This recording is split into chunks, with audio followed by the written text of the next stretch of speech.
Everyone asks, Zaira, how does Node Meta plan to impact the market price? We don't rely on hype, we rely on mathematical pressure, and the DBA program is the engine behind it.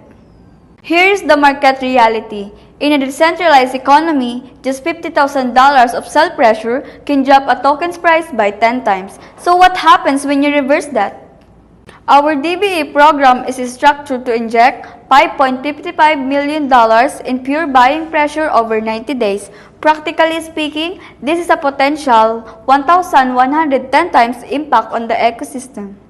This is why the program isn't infinite. We have capped the accelerator at exactly $5.55 million.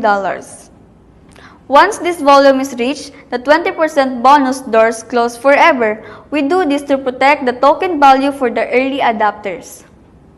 The math is set, the cup is filling. You can watch the impact from the sidelines or you can be part of the cause. Secure your slot before the $5.55 billion limit is hit.